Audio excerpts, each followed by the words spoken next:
here ready for us. We'll start it out with Bill. I'm sorry, with Bill Rabinowitz. Bill.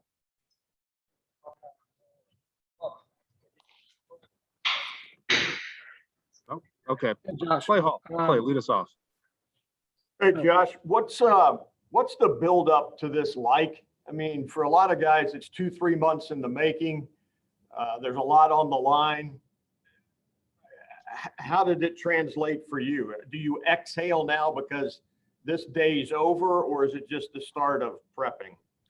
Yeah, it's kind of hard to explain. I mean, it's more than 2 months in the making. I mean, the actual training itself is, Yeah. but getting set up where you're going to train, where you're going to live while you're training, all those things. It's just a lot of preparation for 2 months, and definitely a big exhale getting through this part of it. Is it more pressure getting ready for this or a big game? What's the heart rate like when you get out there? Similar, honestly. I mean, the mindset that's taken to this is the same type of mindset that I would take in a game. At least that's the way I approached it personally. Thanks. Appreciate it. All righty. Next up, let's go to John Shipley. John. Hey, thanks for doing this and congratulations on everything. I just wanted to get kind of your perception on Coach Meyer in Jacksonville and your thoughts on kind of how he's going to do there and just, I mean, how interested you would be, in potentially reuniting with him. Yeah, thank you very much. I really appreciate it. And that's a great question. I'm really excited to see how it goes for Coach in Jacksonville. I'm sure it'll go very well knowing him.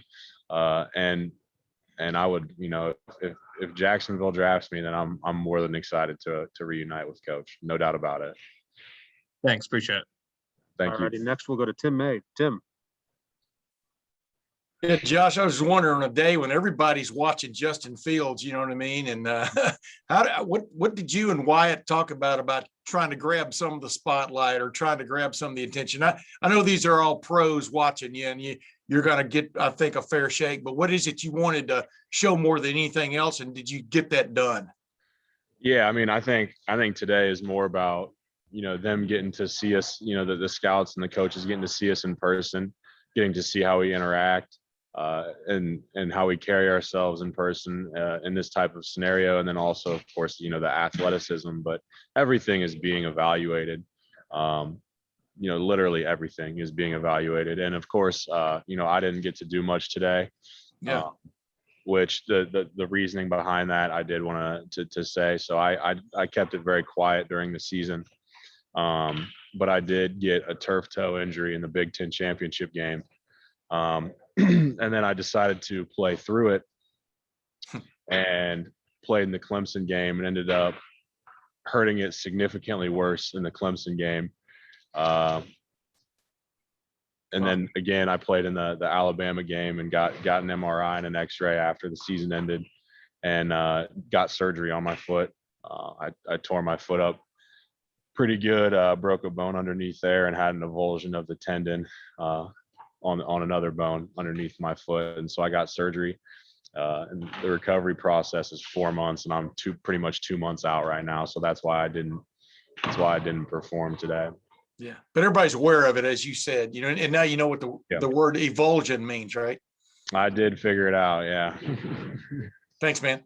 Yeah. All righty. Let's go next to John Shearer. John. Hey, how are you doing today? I'm good. How are you doing? I'm doing pretty well. So I'm curious what you feel the biggest weakness you have going into the draft is, and how can you work on that and get better at that for whoever ends up drafting you? Thank you. Yeah, that's a great question. Thanks for asking. I think my biggest weakness right now, I think I get myself in a bad position sometimes at the second level. In the run game, sometimes I'm just too aggressive. Really, my aggression and trying to get a kill shot on a linebacker will put me in bad position from time to time. And just being able to kind of tone that down a little bit and understand that every shot isn't going to be a kill shot, and that sometimes I just got to block them. I think that's the biggest thing I need to improve on. And I'm going to do as much of it as I can heading into the season. But really, it's going to be something that'll be a focus in preseason training camp. All righty, and last question for Josh. We got Trey Sermon ready and waiting. We'll go to Austin Ward. Austin. Josh, has there been, when you've had feedback with teams, any concern that you couldn't do any position drills or running around, or does the 2 years of tape stand out enough by itself? Yep, and we're at the east end. It seems like from everyone that I've talked to about it, that the 2 years of tape is enough. I think it helps that the recovery time is only 4 months, so I'm supposed to be 100% recovered with no restrictions by the end of May. So I mean, I've told every team I've talked to about it. It's the first thing I say on meetings, so that just so that they're aware, and it doesn't get brought back up in hardly any of them. So it's been fine. All righty, Josh, thank you very much. Really appreciate your time. Yeah, thank you guys. And we'll bring in Trey Good to Sermon. see all of you. It's been a while.